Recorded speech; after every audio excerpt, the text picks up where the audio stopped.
Did you know that there is no such thing as an untimely or accidental death? In doing over 1,000 past life in between life, and higher self hypnosis sessions, I've come to learn this, along with many others who do this same type of work. When my clients get in touch with a past life, sometimes they die at a really young age, sometimes kind of in between, and sometimes when they're older.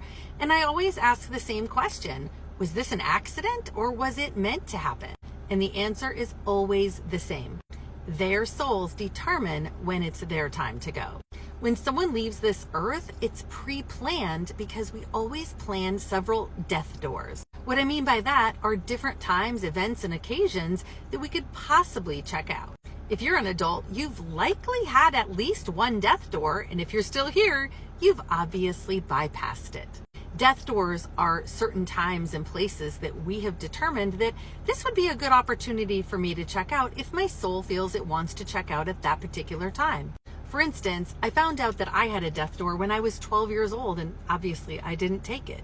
I fell off my bike, split my head open, and it very easily could have resulted in my death. I also did a session with a client one time who had a fear of water, and the reason she had a fear of water is because she died as an old man in a previous life. See, he said he had passed all of his death doors and finally got to the very last one, which the plan was for him to die on a sinking ship. He did die on that sinking ship and then ended up having a fear of water in this lifetime. His fear of drowning in that lifetime carried over to this lifetime, where now he is a she, so she could resolve her fear of water. So I see all the time that there is no such thing as an accidental death.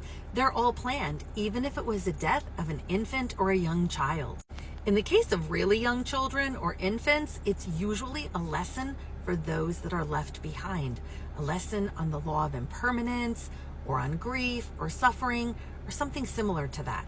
And that soul never planned to have a long life. It was not pre-planned. That soul was just aiding those who would be left behind in their lessons. But have I ever seen a case where I've asked someone's higher self, wait, was that meant to happen? Did they really mean to die in that particular instance? The answer is always yes, it's always planned. Just something to keep in mind next time you hear someone say, wow, they died a really untimely death. Because no, they didn't. It was not a surprise to their soul or to Creator or to anyone in their spirit team. It was 100% absolutely planned for them to leave at that time.